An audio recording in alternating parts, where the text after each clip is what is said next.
இங்கே இருக்கிற பெற்றோர்களை, உங்கள் பிள்ளைகளை விடுமுறைக்கு அழைத்து செல்வீர்கள் அல்லவா? வடக்கே தாஜ்மஹாலை பார்க்க, ஜெய்ப்பூரை பார்க்க, சிம்லாவுக்கு குளிர் பிரதேசத்திற்கு போக. இதற்கிடையில் ஒன்றை செய்யுங்கள். என் ஊருக்கு பக்கத்தில் இருக்கிற கல்லணையை கூட்டி வந்து காட்டுங்கள். கல்லணையை பார்க்காதவர்கள் பல பேர், கல்லணை என்றால் என்னவென்று அறியாதவர்கள் பல பேர். இங்கே இருக்க எல்லா பிள்ளைகளுக்கும் சொல்வேன், உங்கள் பெற்றோரிடம் போய் கேளுங்கள்.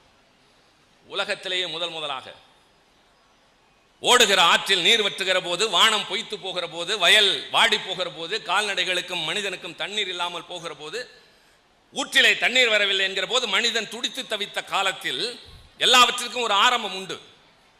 இங்கே கூட நான் பேசிய ஒரு சிறு பகுதியை ஒளிபரப்பினார்கள். ஒரு தேவை மனிதனை, நிர்பந்தம் ஒன்று மனிதனை உழைக்க செய்கிறது என்று, ஒரு தேவை மனிதனை கண்டுபிடிக்க செய்கிறது. ஒரு துன்பத்திலிருந்து விடுபட வேண்டும் என்கிற போது மனிதனாக இருந்தாலும் மிருகமாக இருந்தாலும் ஒரு ஜந்துவாக இருந்தாலும் போராடி வெளியே வரும். அது இயற்கை. தண்ணீரில் விழுந்த ஒரு சாதாரணமான ஒரு பூச்சி கூட ரொம்ப நேரம் தத்தளிக்கும், எப்படியாவது வெளியேறி விட வேண்டும் என்று. அதுபோல ஒரு அவசியம். யோசிக்கிறான். அப்படி யோசிக்கிறவன் ஒரு கண்டுபிடிப்பாளனாக மாறுகிறான். கண்டுபிடிப்புகள் பல வகைப்படும். எல்லாவற்றையும் விவரிக்க நேரம் இல்லை. நான் இதை மட்டும் சொல்கிறேன். தண்ணீர் இல்லை, குளம் வற்றி விட்டது, மழை இல்லை, என்ன செய்வது என்று யோசித்துக் கொண்டே இருந்த காலத்தில் ஒருவன் மட்டும் யோசித்தான். ஆற்றில் நீர் பெருகி வருகிற போது ஒரு குறிப்பிட்ட இடத்தில் அதை தேக்கி வைத்தால், சேமித்து வைத்தால், தேவையான நேரத்தில் திறந்து விட்டு பயன்படுத்திக் கொள்ளலாம். இதுதான் அணை கட்டுகிற தொழில்நுட்பம். இன்றைக்கு சாதாரணம். ஆனால் 2000 ஆண்டுகளுக்கு முன்னால் உலகத்திலேயே முதலாக அணை கட்டி தண்ணீரை தேக்கலாம் என்ற தொழில்நுட்ப அறிவு இருந்தது கரிகால் பெருவளத்தான் என்கின்ற தமிழ்நாட்டின் சோழ மன்னன். கிரேக்கர்களும் ரோமர்களும் வந்து அதை பார்த்துவிட்டு போனார்கள் என்று சொல்கிறோம். நீங்கள் சுற்றுலா பயணியாகவாவது போய் பார்த்து விட்டு வாருங்கள். நான் ஆசிரிய பெருமக்களை அன்போடு கேட்டுக்கொள்வேன். அப்படி அழைத்து செல்கிற போது சந்திரசேகர் ஐயாவை போன்றவர்கள் உங்கள் பிள்ளைகளுக்கு ஒரு சுற்றுப்பயணம் ஏற்பாடு செய்யுங்கள். கல்லணை, பெரிய கோயில்,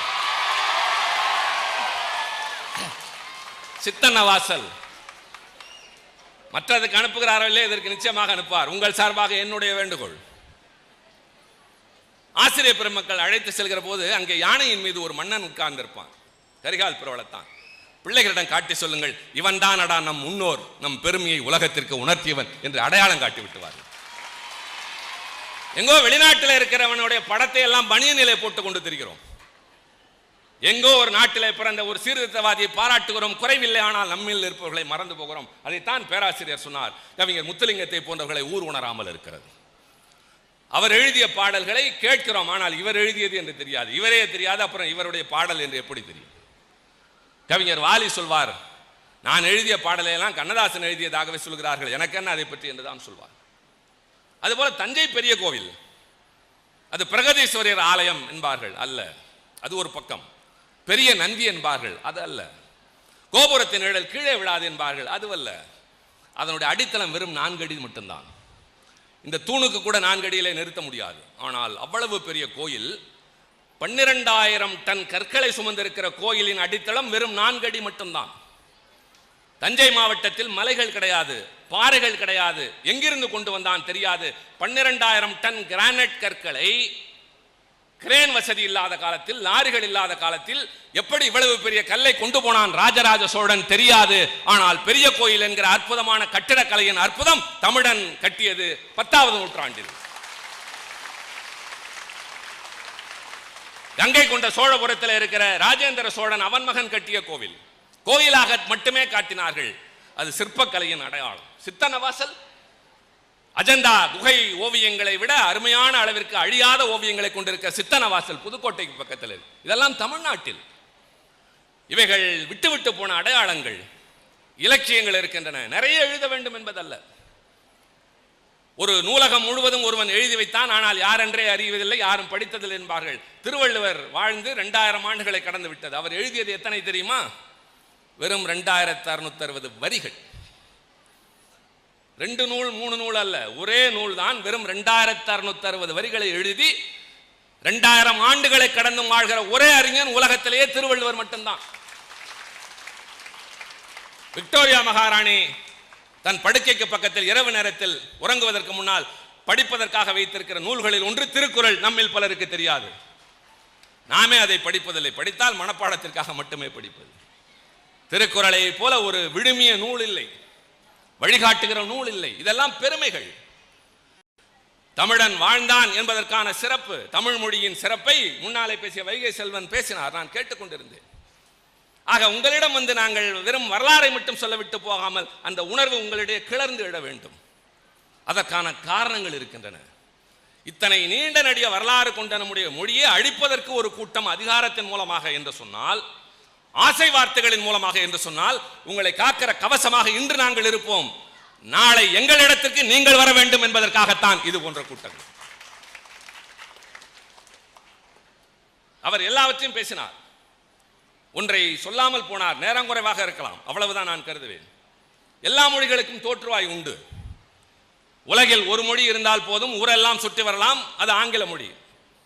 அது உருவானதே 10வது நூற்றாண்டில். ராஜராஜ சோழன் பெரிய கோயிலை கட்டி அவனுக்கு புலவர்கள் பாடிக்கொண்டிருந்த போதுதான் ஆங்கிலம் என்கிற மொழி எழுத்து வடிவத்தில் புழக்கத்திற்கு வந்தது. பிரெஞ்சு மொழி 8வது நூற்றாண்டில். நீங்கள் பிரான்சிலே பாரிஸிலே போய் ஆங்கிலம் பேசுங்கள், உங்களை ஒரு ஜந்துவை போல பார்ப்பான். அங்கே பிரெஞ்சு மொழி தான் பேச வேண்டும். நான் கொரியாவை பற்றி ஒரு நூல் படித்துக் கொண்டிருக்கிறேன். அதைத்தான் நான் முதலில் உங்களுக்கு பேச நினைத்தேன். பேச்சு ஓட்டத்தில் வேறு எங்கோ போகிறேன்.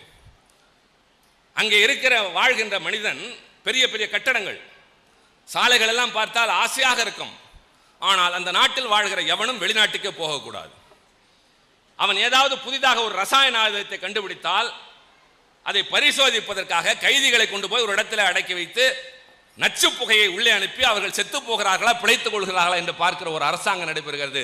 தோற்றத்தில் பணக்கார நாடு, ஆனால் உண்மையில் அங்கே வாழ்கிற மக்கள் நல்ல வாழ்க்கை வாழ்ந்திடவில்லை.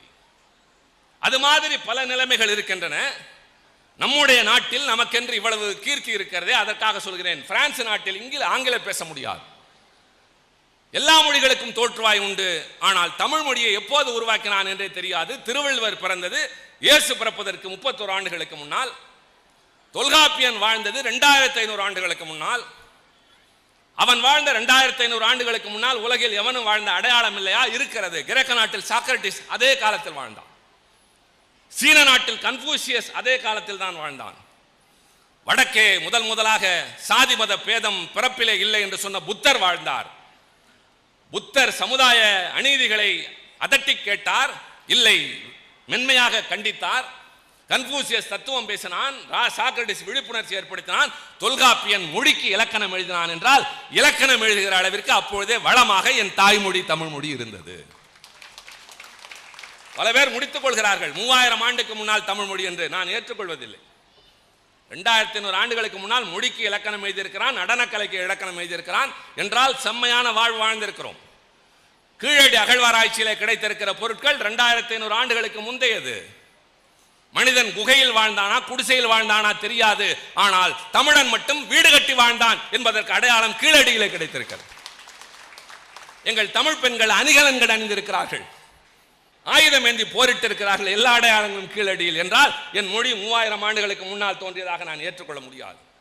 சரி, எப்போதுதான் தோன்றியது? நீங்கள் கேட்க வேண்டும் அல்லது யோசிக்க வேண்டும்.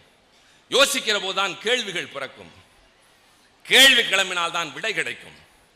விடை கிடைத்தால் தான் உங்களுக்கு அறியாமையாக என்ற அறிவு வளரும், சிந்தனை பெருகும், பாதை தெளிவாகும், வெற்றி என்பது எளிதாக கிடைக்கும். கேள்வி கேளுங்கள் இளைஞர்களே, யோசியுங்கள். தமிழ் மொழி எப்போது தோன்றியது? எந்த ஆராய்ச்சியாளன் சொன்னான்? எவனாலும் கண்டுபிடிக்க முடியவில்லை. கடைசியாக முடித்து வைத்தான், கல் தோன்றி மண் தோன்றா காலத்தே முன் தோன்றிய மூத்த மொழி தமிழ் மொழி. கேட்க நன்றாக இருக்கிறதா? அல்ல. இது வெறும் புலவனின் சொற்கோவை அல்ல, பொருள் பொதிந்தது. தமிழன் எதையும் ஆராய்ந்துதான் பேசினான். இதை சொல்கிற போது ஒருவன் கேட்டான், தமிழனை தமிழன் தானே இழிவுபடுத்துவான்? அநேகமாக நேரம் குறித்து யாரும் பேச மாட்டார்கள் என்று கருதுகிறேன். இது எப்பொழுதாவது கிடைக்கிற வாய்ப்பு. நான் இந்த செல்வங்களையும் சேர்த்து கேட்டுக்கொள்வேன்.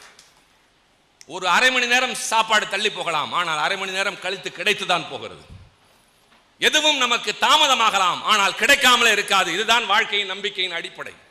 நாங்கள் எப்பொழுதாவது தானே வருகிறோம், எப்பொழுதாவது தானே பகிர்ந்து கொள்கிறோம். அதனால கேட்டுக்கொள்ளுங்கள். தமிழனை தமிழன் தான் தாழ்த்துவான். அறிஞர் அண்ணா தமிழ்நாட்டுக்கு தமிழ்நாடு என்ற பெயர் வேண்டும் என்று நாடாளுமன்றத்தில் பேசுகிறார். நீங்கள் தமிழ்நாடு என்று அழைப்பதால் என்ன லாபம் அடைகிறீர்கள் என்று ஒருவர் நாடாளுமன்றத்தில் குறுக்கிடுகிறார். அப்போது அண்ணா கேட்டவருக்கு பதில் சொல்லவில்லை. பிரதமராக இருந்த பண்டித நேருவை பார்த்து சொன்னார், உங்களைப் போல் ஒரு அறிஞனை நாங்கள் இதுவரை பார்த்ததில்லை. பண்டித நேரு அவர்களே, நீங்கள் வேறு கட்சியாக இருக்கலாம், நீங்கள் உலக வரலாறு தெரிந்தவர், திராவிட ஆரிய போரை பற்றி எங்களை விட அதிகமாக எழுதியவர். தமிழன் வாழ்ந்த கதையும் வீழ்ந்த கதையும் தெரியும். ஆனால் வீழ்ந்ததற்கான காரணம் தெரியாதல்லவா? இன்று சொல்கிறேன், கேட்டுக்கொள்ளுங்கள். நீ தமிழ்நாடு என்ற பெயர் வைப்பதால் என்ன லாபம் அடைய போகிறாய் இன்று என்னை பார்த்து கேட்டவர் பஞ்சாபி அல்ல, குஜராத்தி அல்ல, காஷ்மீரி அல்ல. நான் பிறந்த தமிழ்நாட்டில் காவிரி நீரை குடித்து வாழ்கிற ஒரு தமிழன் என்னை பார்த்து கேட்கிறான். என் எதிரி எனக்குள்ளே இருக்கிறான். இந்த நாட்டில் எந்த மாநிலத்தை அதன் தலைநகரின் பெயரால் அழைக்கிறீர்கள்? நீங்கள் பெரிய பதவியாக கருதுகிற குடியரசுத் தலைவரை ராஷ்டிரபதி என்று இந்தியில் அழைக்கிறீர்களே, உங்களுக்கு என்ன ஆனந்தம்? அதே ஆனந்தம் தான் எனக்கும் என்று பேசினார் அண்ணா. அதே போல தமிழனை போல அறிவாளி இல்லை என்று சொன்னபோது ஒருவன் கேட்டான், ஒரு மனிதனை தீண்டினால் உடனே செத்து போகிற அளவிற்கு விஷத்தை வைத்திருக்கிற பாம்பை நல்ல பாம்பு என்று அழைத்தவன் அறிவாளியா என்று கேட்டான். தமிழன் தான் கேட்கிறான், நல்ல பாம்பு என்று அழைக்கிறாய், அது தீண்டினால் அடுத்த கணம் மரணம் தான், அதற்கு பெயர் நல்ல பாம்பா என்று கேட்டான். கருப்பாக இருக்கிற ஆட்டை வெள்ளாடு என்று அழைத்தவன் அறிவாளியா என்று கேட்டான். நீங்கள் பாம்பை ஒன்று தெரிந்து கொள்ளுங்கள், நீங்கள் சீண்டினால் தான் அது தீண்டும், இல்லாவிட்டால் தன் வழியில் போய்கொண்டே இருக்கும். அதுதான் நல்ல பாம்பு. அதற்கு நஞ்சு என்று ஒன்று இருப்பது, அதை பாதுகாத்துக் கொள்ள கை கிடையாது, கால் கிடையாது, வாய் கிடையாது. யாராவது சீண்டினால் அதற்கு ஒரு ஆயுதம் வேண்டும் அல்லவா? அதற்குத்தான் அதற்கு கொடிய நஞ்சை கொடுத்தான். நீங்கள் நன்றாக கவனியுங்கள், எந்த ஒரு பாம்பாக இருந்தாலும் நாம சென்று அதை தொடாமல் அது நம்மிடம் வரவே வராது. சினிமாவில் தான் படியேறி கட்டிலில் ஏறி படம் எடுத்து ஆடுமே தவிர நடைமுறையில் கிடையாது. வெள்ளாடு என்பது நிறத்தை பொறுத்ததல்ல, வேளாளன் வளர்க்கிற ஆடு வெள்ளாடு. அதனால் தான் தமிழன் கல் தோன்றி மண் தோன்றா காலத்தே முன் தோன்றிய மூத்த மொழி தமிழ் மொழி, மூத்த குடி என்றாலும் மூத்த மொழி என்றாலும் ஒன்றுதான். அதன் பொருள் என்ன தெரியுமா? நீங்களும் நானும் வாழ்கின்ற உலகத்தை ஆண்டவன் படைத்தான் என்று சொல்வார்கள். பேராசிரியர் சிரித்துக் கொண்டே மறுப்பார். ஆண்டவனே நம்புவதில்லை, ஆண்டவன் படைத்ததாக எங்கே நம்புவேன் என்று சொல்வார். இப்படிப்பட்டவர்களுடைய கருத்துக்கும் சேர்த்துதானே ஒரு விளக்கம் இருக்க வேண்டும். ஒரு தத்துவத்தை சொல்லிவிட்டு இதை ஏற்றுக்கொள் என்று சொல்கிறவன் தத்துவவாதி. நீ ஏற்றுக்கொண்டே தீர வேண்டும், இல்லாவிட்டால் உனக்கு மேலோகத்தில் தண்டனை கிடைக்கும் என்று சொல்கிறவன் ஆன்மீகவாதி. இதை இப்படி பயன்படுத்தினால் இது கிடைக்கும், இதற்குள்ள இன்னென்ன சேர்க்கைகள் இருக்கின்றன என்று விளக்குகிறவன் விஞ்ஞானி. இது ஏன் இப்படி என்று கேட்கிறவன் பகுத்தறிவுவாதி. ஆக ஆண்டவன் படைத்தான் என்றால் மனிதனையா, அவன் மூக்கையா, மிருகத்தையா, பறவைகளையா, பயிரையா, மலையா, தண்ணீரையா, இப்படியெல்லாம் கேட்கிற கேள்விக்கு பதில் சொல்ல முடியாது. ஆனால் விஞ்ஞான ரீதியாக சொன்னான், இந்த உலகம் தோன்றியது ஆண்டவனால் என்று மறுப்பவர்களுக்கும் சேர்த்து சூரியன் என்ற நெருப்பு கோளையிலிருந்து ஒரு சிறு பகுதி வெடித்து சிதறுகிறது. அந்த வெடித்து சிதறிய பகுதி பல ஆயிரக்கணக்கான ஆண்டுகள் பொழிந்த மழையினால் குளிர்ந்து போகிறது. குளிர்ந்து போன அந்த இடத்தில் பெருகிய மழை நீர் ஓடுகிறது. ஓடுகிற போது பாறைகளை உருட்டுகிறது. உருட்டி ஓடுகின்ற பாறை உடைந்து கல்லாக மாறுகிறது. பின்னர் அந்த கல்லும் மண்ணில் தண்ணீரில் ஓட ஓட தேய்ந்து மண்ணாக மாறுகிறது. ஆக மண் தோன்றுவதற்கு முன்னால் கல்லாக மட்டும் இந்த உலகம் இருந்தது. கல் தோன்றி மண் தோன்றா காலத்தே முன் தோன்றிய மூத்த மொழி தமிழ் மொழி என்று முடித்து வைத்தான். ஆக தமிழ் மொழி மூத்த மொழி, தொன்மையான மொழி, இலக்கிய வளம் நிறைந்த மொழி. இந்தியை 30 நாட்களில் நீங்கள் படித்து விடலாம், ஏன் இவ்வளவு ஆவேசமாக எதிர்க்கிறீர்கள் என்று வாஜ்பாய் அவர்கள் அண்ணாவை கேட்டார். அண்ணா சொன்னார், அதற்கு மேல் அதில் படிப்பதற்கு என்ன இருக்கிறது என்று சொன்னார். ஆனால் தமிழ் மொழியில் கொட்டி கிடக்கின்ற இலக்கியங்கள், தமிழனின் வாழ்வும் பண்பாடும் இத்தனை இருக்கிறது. இதையும் காப்பாற்ற வேண்டிய கடமை. போட்டி நிறைந்த இந்த உலகத்தில் போட்டியிட்டு வெற்றி பெற வேண்டிய அவசியமும் உங்களுக்கு.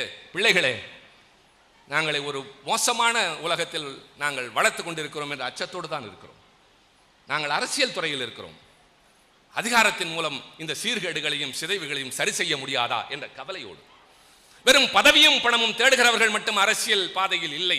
உங்களை போன்றவர்களின் வாழ்க்கையை செம்மைப்படுத்த வேண்டும் என்று கருதுகிற அரசியல் இயக்கங்களும் இருக்கின்றன, அரசியல் தலைவர்களும் இருக்கிறார்கள். அதனால் தான் சொல்கிறோம், படியுங்கள். பாடத்திட்டத்தோடு சேர்த்து மற்றவைகளையும் படியுங்கள். இன்று நாங்கள் வந்ததன் அடையாளமாக ஒரு சின்ன வேண்டுகோள் வைக்கிறேன். இன்று இரவு நீங்கள் வீடு சென்றதற்கு பின்னால் ஆசிரியர் பெருமக்கள் உங்கள் பிள்ளைகளிடம் ஒரு சின்ன பரீட்சை மாதிரி வையுங்கள்.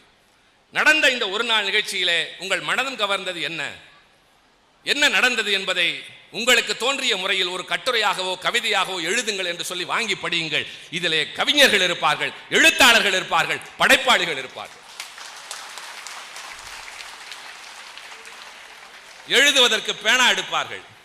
இதற்காக ஆரம்பித்து பின்னர் பார்ப்பதையெல்லாம் எழுதச் சொல்லும், மனதில் படுவதையெல்லாம் எழுதச் சொல்லும். பின்னர் ஒரு முத்துலிங்கம் உருவாவார், ஒரு சுபவி உருவாவார், ஏன் ஒரு கலைஞர் கூட உருவாகலாம், ஒரு அண்ணா உருவாகலாம், ஒரு அன்னை தெரசா உருவாகலாம், சாதனை படைக்கக்கூடிய யாரோ ஒருவர் உருவாகலாம்.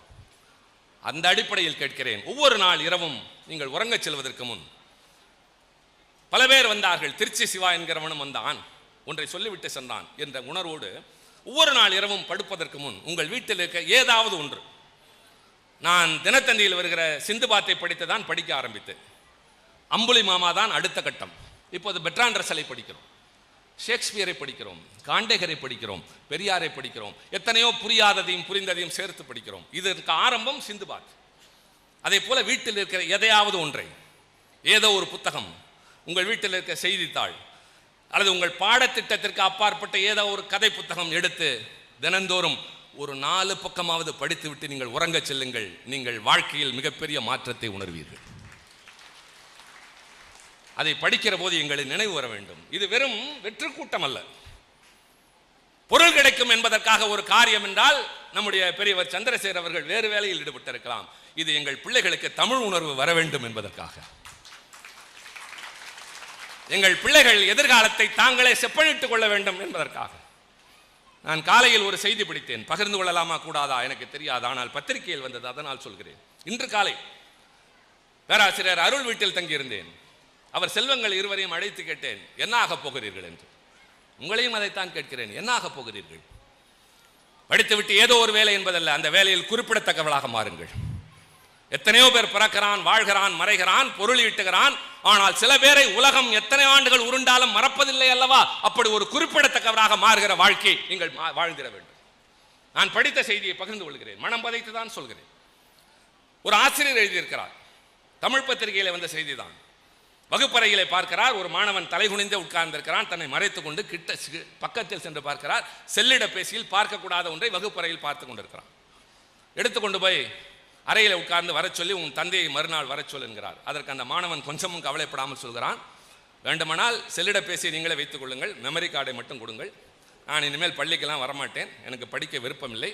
என் அப்பாவிடம் சொன்னால் என் ஆசிரியர் மிரட்டினார் என்று தற்கொலை செய்து கொள்வேன் என்று மிரட்டுகிறான். இவர் அதை கொடுத்து திருப்பி அனுப்பி விடுகிறார். நான் என்ன செய்ய போகிறேன் என்று ஒரு ஆசிரியர் கலக்கத்தோடு சொல்கிறார். எல்லா பிள்ளைகளும் அப்படி, ஆனாலும் சில பேர் அப்படி. அவர்களை பாழாக்கியது பள்ளிக்கூடம் அல்ல, இந்த சமுதாயம்.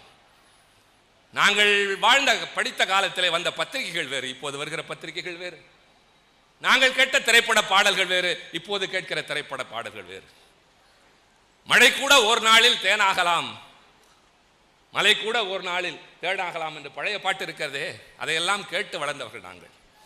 அன்பில் மலர்ந்த நல் ரோஜா என்று என் தாயார் என்னை பாடி வளர்த்திருக்கிறார். கண்ணே ராஜா கவலை வேண்டாம் என்று பெற்றோர்கள் பாடியிருக்கிறார்கள். காலம் ஒரு நாள் மாறும், நம் கவலைகள் யாவும் தீரும் என்று கேட்டு படித்திருக்கிறோம். ஆனால் இன்றைக்கு வருகிற பாடல்கள் புரிவதில்லை, புரிந்தாலும் கேட்க சகிக்கவில்லை. என் தங்கங்களே, இந்த நாட்டிலே அல்லவா நீங்கள் வாழ்கிறீர்கள், உங்களை காப்பாற்ற வேண்டிய கடமை இருக்கிறது அல்லவா? அதனாலே சொல்கிறோம், நல்லதை கேளுங்கள், நல்லதை படியுங்கள். இந்த சமுதாயத்தை சீர்படுத்துகிற ஒரு அற்புதமான மூலிகை ஊற்றங்கரையில் இருக்கிற வித்யா மந்திர் கல்வி நிறுவனத்தில் இருந்து கிளம்பியது என்ற பெரும் சொல் இந்த உலகத்திற்கு கிடைக்கட்டும். தமிழ்நாட்டிலேயே போட்டியிட்டு முதலிடத்திற்கு வருகிறீர்கள் அல்லவா? அது மாதிரி தமிழ் மண்ணில், இந்திய திருநாட்டில், உலக அளவில் பரவி இருக்கிற பல நோய்களுக்கு மருந்தாக இங்கு இருக்கிற அறிவு செல்வங்கள் கிளம்பியது என்ற வரலாற்றை நீங்கள் படையுங்கள். அதற்கு ஆரம்பமாக தினந்தோறும் ஏதாவது படியுங்கள். நான் காலக்கோட்டிற்குள் நிற்க விரும்புகின்றேன்.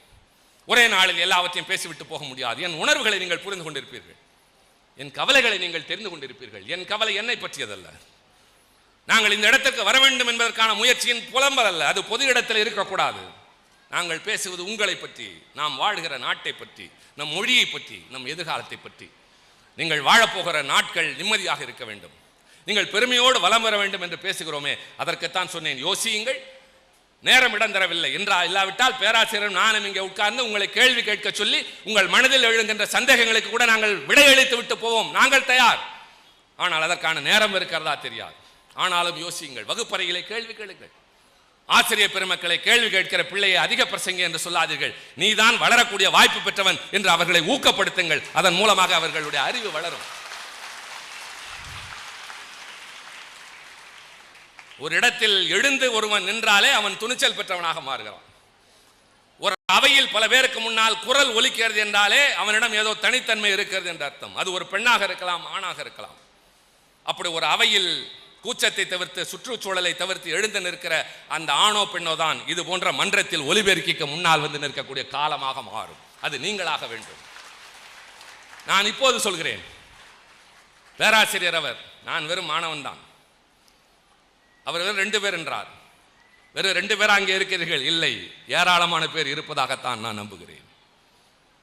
எங்களுடைய எண்ண ஓட்டத்திற்கு ஏற்றதாக இந்த மண்ணையும் மரபையும் மக்களையும் காப்பாற்ற போகிற திறமையானவர்கள் இந்த மன்றத்தில் 2 பேர் தான் என்று நான் கருதவில்லை, ஏராளமான பேர் இருப்பதாகவே நம்புகிறேன்.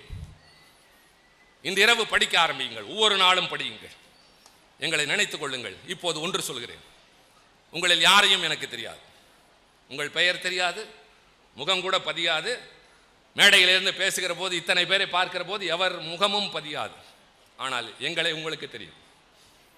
ஏற்கனவே ஓரளவிற்கு தெரிந்திருக்கலாம், இன்றைக்கு கொஞ்சம் அதிகமாக தெரிந்திருக்கும். முகம் பதிந்திருக்கும், எங்கள் குரல் பதிந்திருக்கும், எங்கள் உரையும் பதிந்திருக்கும். இன்னும் ஒரு 10 ஆண்டுகள் கழித்து நீங்களும் நானும் இந்த உலகின் ஏதோ ஒரு மூலையில் நிச்சயமாக சந்திப்போம். அது எங்கே தெரியாது. சென்னையா, மும்பையா, டெல்லியா, நியூயார்க்கா, டோக்கியோவா எனக்கு தெரியாது. ஆனால் அந்த ஊரில், அந்த நாட்டில் எங்களை நீங்கள் சந்திக்கிற போது வந்து கூச்சமில்லாமல் கரங்குலுக்கி சொல்லுங்கள். 2017ஆவது ஆண்டு முத்தமிழ் மன்றத்தின் பேரவையின், இலக்கிய பேரவையின் சார்பில் வந்து உரை நிகழ்த்தீர்களே, அப்போது அந்த பள்ளியில் படித்த மாணவன் நான், மாணவி நான். இன்று இந்த நாட்டில், இந்த ஊரில் இவ்வளவு சிறந்த இடத்தில் நான் இருக்கிறேன். என் கல்வி நிறுவனத்தை நான் மறக்கவில்லை, என் ஆசிரியர்களை மறக்கவில்லை, என் ஊரை நான் மறக்கவில்லை, என் தமிழ்நாட்டின் பெருமையை நான் இங்கே நிலைநாட்டுகிறேன் என்று தயவு செய்து நீங்கள் அறிமுகப்படுத்திக் கொள்ளுங்கள். நான் அந்த நாளை எதிர்பார்க்கிறேன். அப்போது நான் இன்னும் உயர்ந்த நிலையில் இருப்பேன் என்ற நம்பிக்கை எனக்கும் இருக்கிறது. நாளும் முன்னேறுகிறோம் அல்லவா, உழைப்பின் மூலமாக, விடாமுயற்சியின் மூலமாக. எந்த நேரத்திலும் மனம் தளராதீர்கள். எத்தனை சோதனை வந்தாலும் சோர்ந்து போகாதீர்கள். வறுமை என்பது வாழ்க்கைக்கு தடை அல்ல. பின்னணி என்பது ஒரு மனிதனுக்கு ஊக்கம் அல்ல. மனதில் இருக்கிற ஊக்கம் மட்டும்தான், மனதில் இருக்கிற வைராக்கியம் மட்டும்தான். குறிக்கோள் ஒன்றை வகுத்துக் கொள்ளுங்கள், உள்ளுக்குள்ளேயே வைத்துக் கொள்ளுங்கள், யாரிடமும் பகிர்ந்து கொள்ளாதீர்கள். இந்த உலகம் மோசமான உலகம்.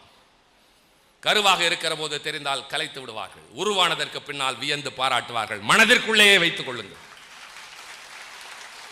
பக்கத்தில் இருக்கிற நம்பிக்கையான நெருக்கமானவர் கூட பகிர்ந்து கொள்ளாதீர்கள். அது பெரிய வைராக்கியமாக இருக்க வேண்டும், யாரும் நினைத்து பார்க்காதாக இருக்க வேண்டும்.